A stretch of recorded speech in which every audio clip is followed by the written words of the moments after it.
Bismillahirrahmanirrahim. Assalamualaikum warahmatullahi wabarakatuh. Saya Dr. Rizky Suganda. Kali ini saya akan membawakan lecture mengenai Nutritional Ergogenic Aids atau zat ergogenik gizi.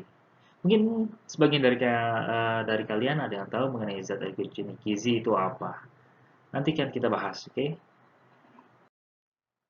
Ya, tujuan dari kuliah kali ini kalian akan mempelajari mengenai definisi dari zat ergogenik aids itu apa atau nutritional ergogenic aids ya, zat ergogenik gizi.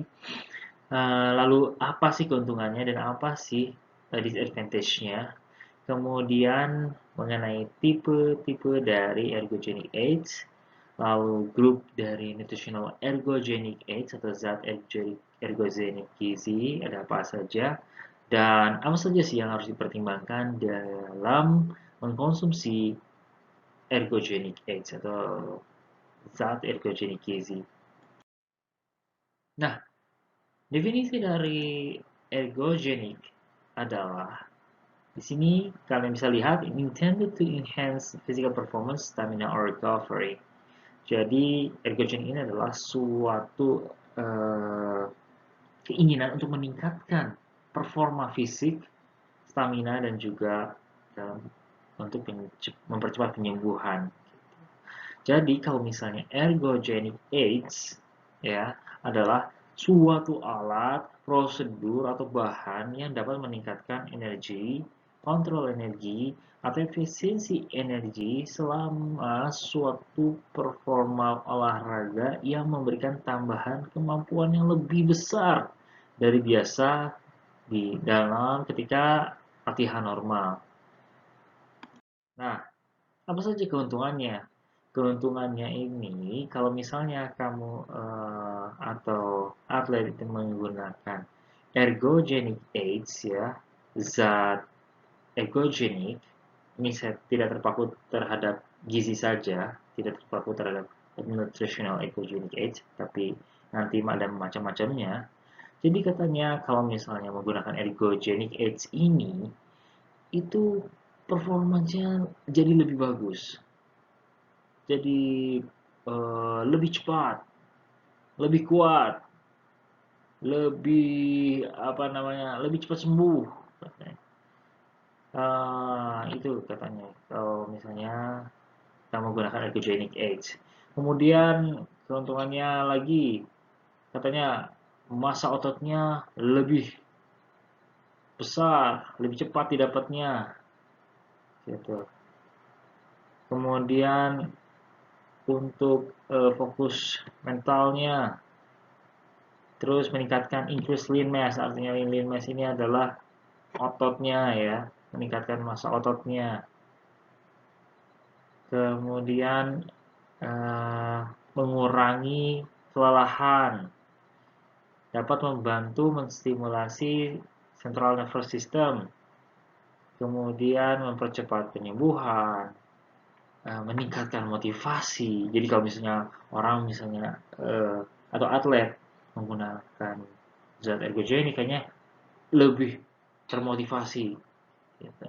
Nanti kita lihat apakah hanya gizi atau bukan. Sebentar, gejala gizi ini ada beberapa macam, ya. Nah, kita bahas dulu mengenai disadvantage-nya. Apa saja disadvantage-nya? Ini ada beberapa nih, ternyata banyak juga kalau misalnya menggunakan zat ergogenik. Ini bukan hanya benefit yang didapat, tapi juga disadvantage-nya ada juga. Jadi ini bisa macam-macam tergantung zatnya apa, dan tentunya penggunaan zat ergogenik gizi ini harus sesuai aturan. Kalau misalnya tidak sesuai aturan, maka bisa mendapatkan disadvantage seperti ini. Seperti jerawat. Contohnya jerawat itu biasanya kalau yang mengkonsumsi protein ya, ternyata dia alergi protein tertentu dan akhirnya menimbulkan jerawat. Dia banyak makan telur tapi ternyata dia nggak bisa banyak-banyak makan telur seperti itu karena ada protein tertentu yang bagi tubuhnya malah menyebabkan jerawat. kemudian ataupun bisul. Kemudian nervousness, nah, jadi nervous, gugup gitu. Kemudian lagi ada lagi lebih agresif, kemudian ada gangguan kepribadian, lalu heart and liver problems. Jadi ini ada zat-zat atau substance yang dapat mempengaruhi jantung dan juga hatinya karena di metabolismenya di hati dan juga mempengaruhi kerja jantung. Lalu meningkatkan urination atau meningkatkan perkemihan, biasanya zat-zat diuretik. Lalu berpengaruh juga terhadap sexual effect. Ternyata kalau menggunakan zat tersebut malah libido ini berkurang ataupun kemampuan untuk ereksinya sehingga jadi impotensi bisa terjadi. Lalu euforia malah jadi gampang lelah, kemudian cemas ya, jadi ada macam-macam lah disadvantage-nya. Itu kalau biasanya kalau tidak mengikuti aturan yang ada. Nah, jadi ada beberapa tipe, ya ada beberapa jenis ergogenic aids ini. Ergogenic ini kan tujuannya untuk meningkatkan performa si atlet, meningkatkan performa seseorang gitu. Ini ada beberapa tipe. Yang pertama adalah mechanical. Di sini kalau mekanis ya, zat ergogenik yang mekanis itu biasanya alat yang dapat membantu meningkatkan kebugaran atau kesehatan seseorang. Misalnya kalau mechanical itu adalah angkat beban ya, jadi alatnya alat angkat beban. Sebenarnya untuk strength training itu kita bisa dapatkan dengan hanya dengan latihan push up untuk ke arah dada seperti itu, kemudian latihan plank ya untuk bagian core-nya, kemudian dan lain-lain. Nah, di sini kalau misalnya seseorang itu menggunakan alat angkat beban kayaknya lebih mantap gitu, lebih jos. Dia kalau misalnya hanya push up ataupun sit up aja kayaknya nggak kerasa, tapi kalau dengan mekanis ini dia merasakan ternyata lebih meningkatkan performanya dia. Kemudian eh, yang kedua adalah pharmacological atau obat-obatan. Di sini tujuannya adalah untuk meningkatkan kekuatan fisik dan juga kekuatan mentalnya. Ya, jadi ada beberapa obat yang dapat meningkatkan kemampuan fisik seperti itu. Yang ketiga, tipe ergogenic age yang physiological. Biasanya kalau physiological ini lebih ke fisiologis ya, ke faal. Jadi seperti balik lagi ke obat-obatan juga yang dapat meningkatkan kekuatan fisik. Gitu. Kemudian yang keempat ada psikologis nih. Kalau psikologis ini lebih ke motivasi, lebih ke dorongan, lebih untuk meningkatkan apa namanya state of mind. Jadi dia nggak gampang depresi, nggak gampang frustasi, dimotivasi agar jadi lebih kuat, dimotivasi agar tidak mudah cepat lelah, dimotivasi agar dia bisa jadi juara dan sebagainya. Itu adalah juga masuk ke ergogenic age yang psychological. Nah, di sini saya akan membahas mengenai ergogenic age yang tipe kelima, jenis kelima yaitu yang nutritional. Jadi dari bahan-bahan gizi dari makanan dan zat-zat makanan lainnya. Oke, nutritional ergogenic aids. Ini adalah suatu manipulasi makanan atau diet ya untuk meningkatkan kemampuan fisik dan juga exercise-nya. Ini nutritional ergogenic aids ini kadang bisa disamakan dengan sports nutrition atau gizi olahraga, suplemen olahraga, minuman olahraga, performance enhancer atau peningkat performa, anabolik, weight loss aids atau zat untuk menurunkan berat badan, kemudian minuman hampir sama ya, minuman kesehatan atau minuman olahraga nih, atau minuman hidrasi seperti yang kalian lihat di layar sebelah kanan. Oke. Nah, untuk food manipulation atau diet ini dapat kita lakukan dengan 3 cara. Yaitu yang pertama adalah merubah pilihan makanan, change the food. Dan ini lebih diutamakan kebiasaan makannya, lihat dari kebiasaan makan si atletnya, dan pemilihan makanannya juga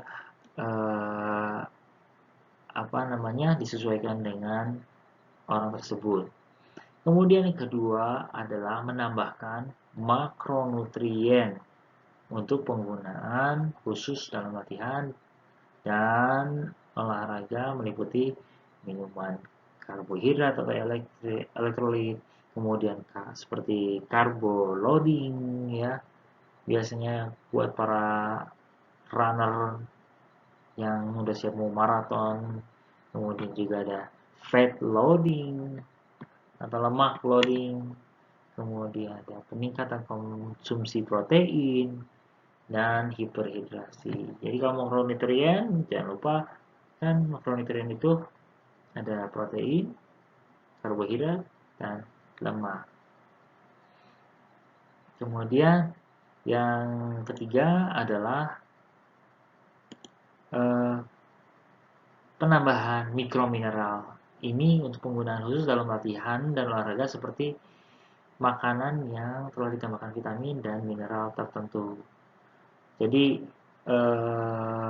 ada beberapa atlet atau orang yang dalam programnya dia misalnya ingin menurunkan berat badan. Nah, ketika ingin menurunkan berat badan, ternyata dia butuh vitamin tertentu karena ketika dia itu makannya, ketika dia program menurunkan berat badan, ada vitamin-vitamin yang kurang karena dia mengurangi asupan makanannya, makanya ditambahkanlah mikromineral seperti vitamin dan cairan dan mineral lainnya.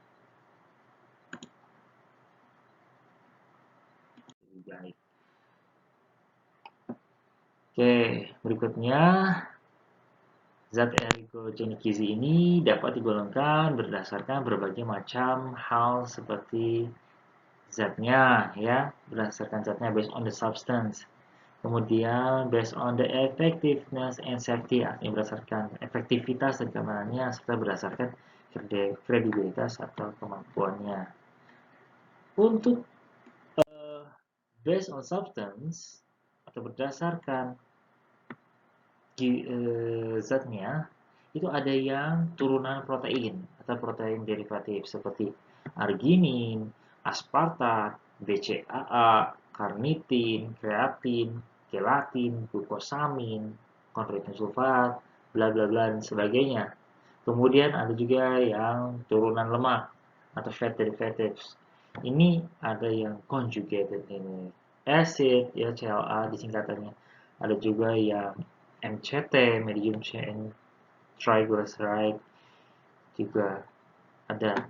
Lalu zat-zat lainnya seperti kafein, karoten, koenzim Q10, ginseng, pirufat, tanin gitu.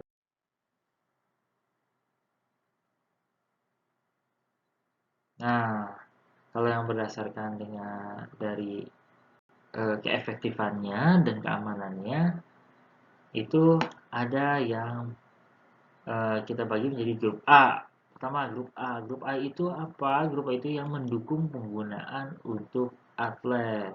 Nah, biasanya ini yang masuk ke grup A ini memiliki manfaat dan sumber dari energi serta gizi.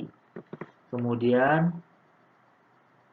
sudah ada penelitiannya, ya sudah soheh.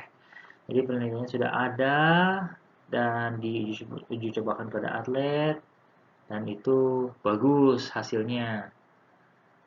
Lalu ini contohnya seperti antioksidan, bikarbonat, kafein, kalsium, kreatin, elektrolit, glukosamin, zat besi, multivitamin dan mineral, gitu ya. Ini sick pack, apa sick pack? Pack sakit. Sport bar, sport gel.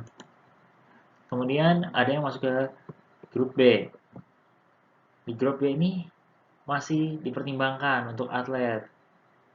Jadi dipertimbangkan untuk atlet dengan ketentuan badan pengawas. Karena apa? Karena ini masih baru. Jadi kemungkinan menguntungkan.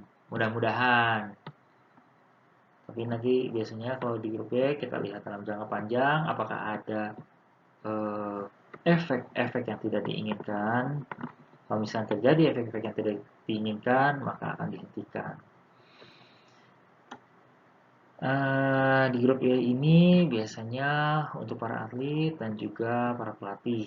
Contohnya kolostrum, glutamin, kemudian HMB, ya, melatonin, probiotik, dan juga ribosa.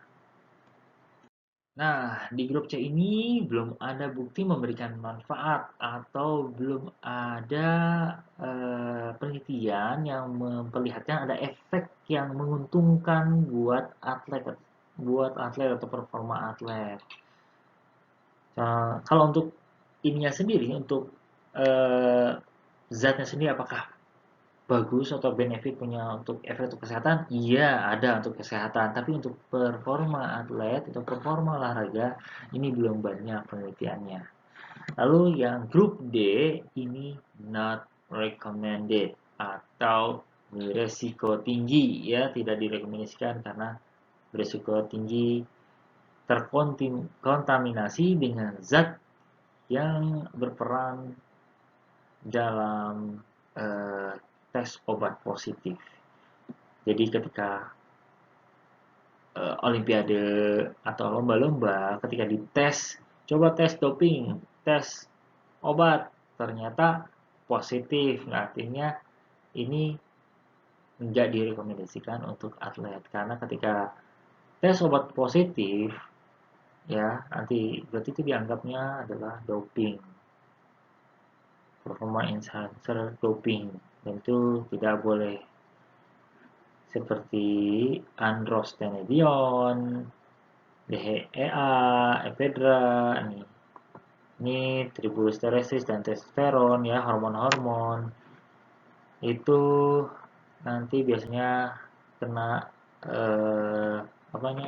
dites obat positif dan akhirnya biasanya didiskualifikasi. Hati-hati. Zat ergogenik gizi lain contohnya seperti kafein, gula, ginseng, protein, multivitamin, dan madu. Kita bahas dari kafein. Kafein ini biasanya terdapat dalam apa?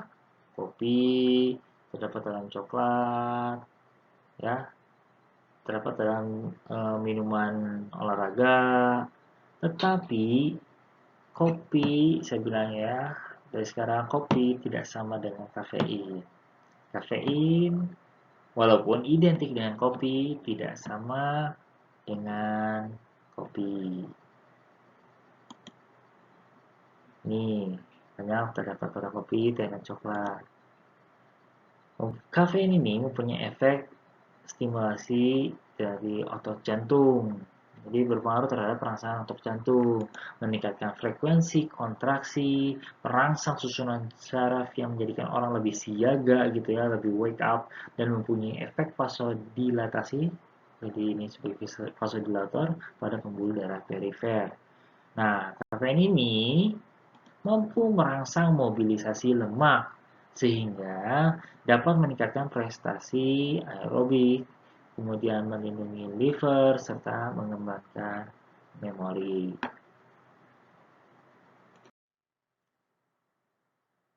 Penggunaan kafein ini bagi atlet sebaiknya dihindarkan. Kenapa? Karena akan merugikan kinerja saat bertanding seperti denyut jantungnya berlebihan, memacu produk urin karena bersifat diuretik, dan juga bagi atlet yang sensitif terhadap kafein itu dapat menyebabkan depresi yang membuat atletnya gelisah serta menderita insomnia.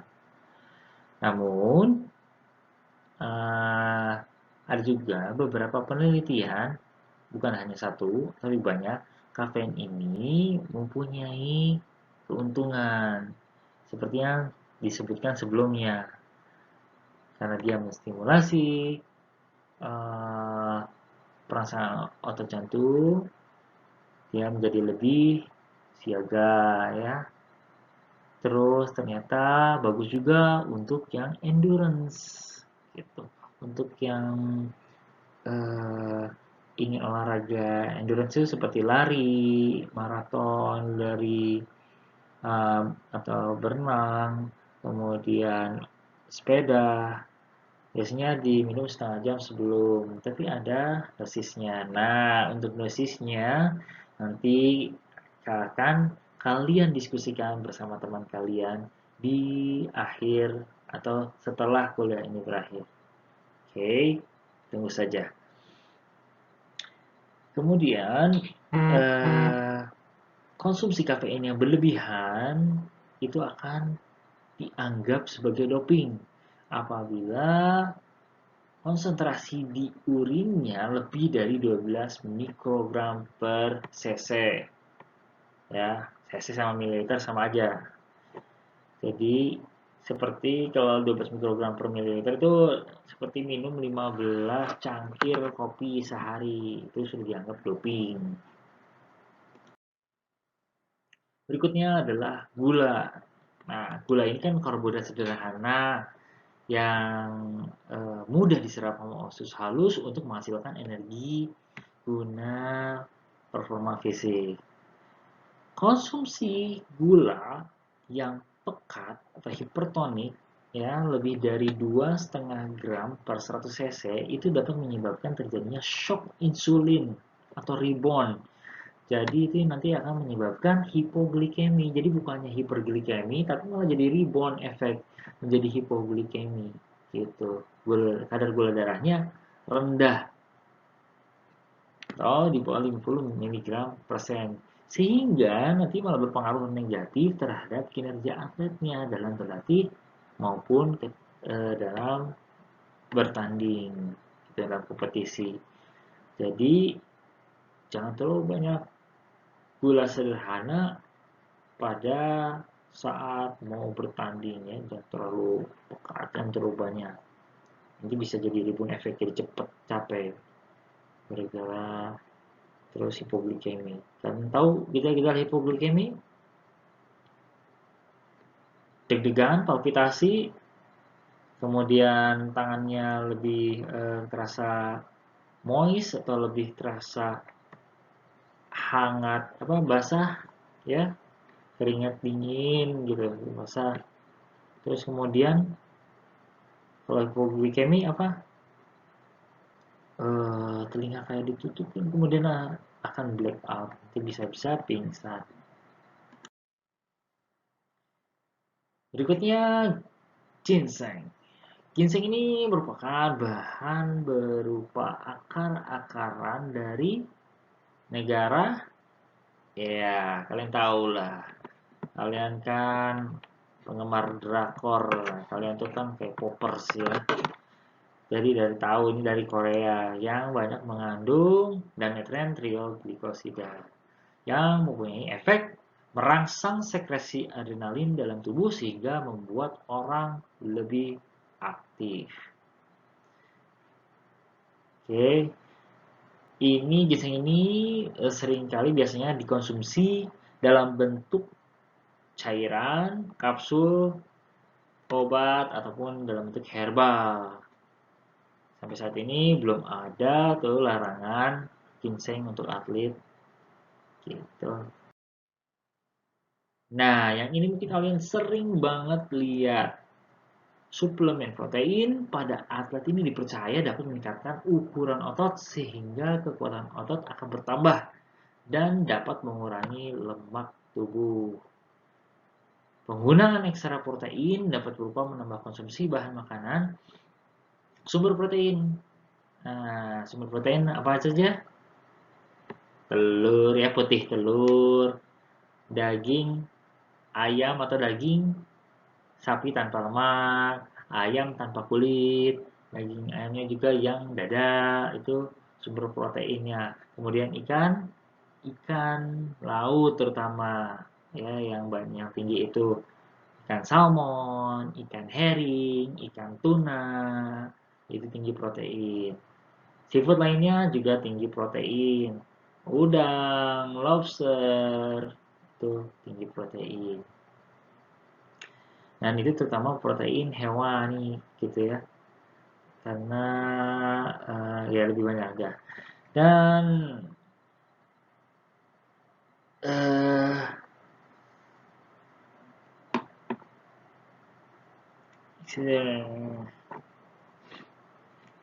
iya,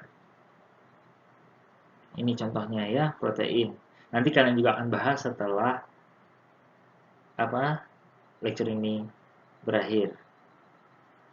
Karena itu waktunya untuk kalian. Oke. Nah, binaragawan ya atau bodybuilders ini adalah suatu contoh yang sering mengkonsumsi protein berlebih. Sebenarnya asupan makanan sehari-hari itu sudah mencukupi kebutuhan zat gizi termasuk protein. Jadi kalau misalnya tubuh kita sudah dipenuhi haknya, maka sebenarnya suplemen protein tidak diperlukan. Nah, nanti apa disadvantage-nya kalau misalnya asupan protein ini berlebihan itu dapat memperberat kerja ginjal dan hati yang nantinya malah berpengaruh terhadap kinerja atlet gitu. Jadi boleh nggak menggunakan suplemen protein? Nanti kalian akan diskusi bersama kelompok ya.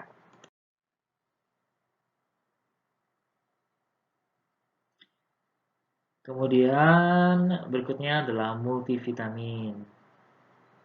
Multivitamin ini dapat mempengaruhi prestasi atlet. Namun, defisiensi vitamin dapat dicegah kalau konsumsi makan sehari-hari sudah cukup kualitas dan kuantitasnya. Ya, kalau misalnya nggak cukup, biasanya baru kita tambah dengan multivitamin. Tapi kalau misalnya sudah cukup dari buah-buahan, dari sayur-sayuran, berat, dan juga dari makanannya juga, konsumsi suplemen vitamin itu nggak perlu ya. Biasanya diperlukan bagi atlet dalam kondisi tertentu, misalnya lagi ingin menurunkan berat badan. Ketika ingin menurunkan berat badan, makanannya banyak yang dikurangi sehingga memerlukan zat tambahan lain berupa vitamin dan mineral dari selain makanan atau dari suplemen gitu. Nah, begitu juga dengan atlet wanita yang mengalami menstruasi, ya mengalami head tiap bulan. Ini biasanya perlu mengkonsumsi sumber vitamin dan mineral yang lebih banyak untuk membentukkan sel-sel darah merah. Ya, biasanya mengalami yang disebut dengan anemia. Ketika anemia berarti dan ini anemianya biasanya anemia defisiensi zat besi. Oleh karena itu diperlukan konsumsi suplemen vitamin dan mineralnya zat besi. Atlet yang vegetarian juga biasanya memerlukan konsumsi vitamin dan mineral yang banyak untuk mencegah terjadinya anemia perniciosa. Karena konsumsi utama vitamin berasal dari hewan, jadi suplemen vitamin dan mineral dapat dipertimbangkan. Berikutnya adalah madu. Ya, ini zat ergogenik gizi lainnya yaitu madu. Ini termasuk salah satu jenis minuman yang dipercaya dapat meningkatkan performa dan prestasi atlet. Kandungan utama madu ini adalah karbohidrat, kurang lebih sekitar 79,5 gram per 100 gram. Dan konsumsi madu menjelang dan pada saat pertandingan dikhawatirkan akan menyebabkan terjadinya hipoglikemi. Ya, sama halnya dengan efek mengonsumsi gula yang tadi saya sebut. Oke. Jadi ini hal-hal yang perlu dipertimbangkan ya. Dalam kondisi tertentu, atlet dapat saja mengkonsumsi suplemen untuk memenuhi gizi agar dapat mencapai prestasi yang optimal. Namun, ada beberapa pertimbangan yang diperlukan untuk memutuskan akhirnya nih harus menggunakan suplemen. Gitu. Yang pertama, suplemen dapat diberikan jika atletnya menderita kekurangan zat-zat gizi tertentu. Dan biasanya itu terjadi pada atlet yang mengikuti program menurunkan berat badan. Ya, sudah saya bilang sebelumnya. Kemudian pada atlet yang menstruasi bagi atlet perempuan. Lalu pada atlet yang variasi makanannya kurang baik. Kedua, penggunaan suplemen harus dalam pengawasan dokter atau ahli gizi olahraga. Karena ada upper tolerable level dari suatu suplemen. Ada megadose atau ada megadosis. Ya, ada level toxicity untuk vitamin. Nih, sama yang nomor 3. In using vitamin supplements, it is necessary keep in mind the level of toxicity of vitamins and minerals. Jadi vitamin C berapa sih sebenarnya kalau yang direkomendasikan berapa miligram? Cukup sebenarnya 60 miligram. Boleh nggak 1 gram? Seperti biasa itu yang 1000 miligram? Boleh. Oke, masih boleh. Berapa upper tolerable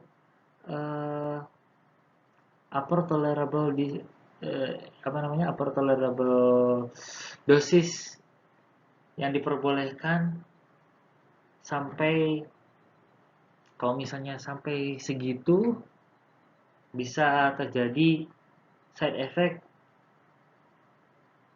Nah, itu ada upper tolerable-nya. Untuk vitamin C kalau nggak salah 2 gram.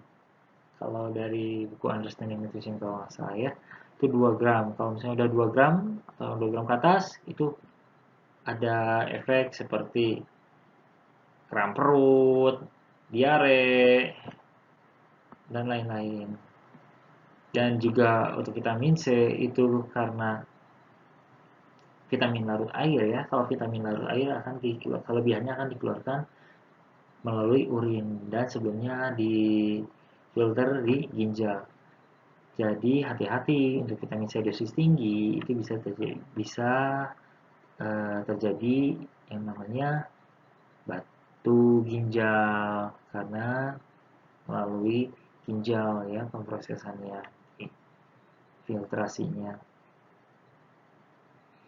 Jadi harus banyak minum vitamin larut air, itu harus banyak minum. Oke. Lalu under the circumstances of the provision of food menus every day. Oke. Jadi kalau misalnya ketika makanan menu sehari-hari itu sudah cukup zat gizinya, sudah cukup makronutrien dan mikronutriennya, suplemen tidak lagi diperlukan. Jadi kalau tubuh sudah dipenuhi haknya, maka suplemen tidak lagi diperlukan. Protein berapa? 0,8 sampai 1 gram per kilogram berat badan kebutuhannya. Atau kurang lebih sekitar 10 sampai 20% dari total kalori kebutuhan sehari-hari. Karbohidrat berapa? 55 sampai 65% dari total kebutuhan kalori setiap hari. Lemak berapa? 20 sampai 30% dari total kebutuhan kalori per hari. Jadi kalau misalnya sudah tercukupi dari makanan yang sehari-hari ya, makan siang, makan pagi, makan siang, makan malam sudah, ataupun snacknya sudah mencukupi, buah-buahannya juga sudah cukupi, sayurannya juga sudah mencukupi, maka suplemen tidak lagi diperlukan. Nah, oke, tibalah di akhir lecture saya. Di sini kalian melihat ada discussion. Jadi kalian sekarang waktunya untuk buat grup dan diskusi dengan teman-teman yang ada di grup kamu. Ini ada berapa ya, kalau nggak salah kalian 27 orang, 28 orang, bikin 4 atau 5 grup, boleh, terserah. Satu grupnya berlima, satu grupnya mau berempat, mau berenam, boleh. Pokoknya diskusikan bersama dengan teman kamu, dan ini akan menjadi post test, akan menjadi tugas atau absen. Nanti dilihat namanya siapa aja yang mengerjakan diskusi atau tugas post test atau quiz ini ya. Jadi yang pertama kalian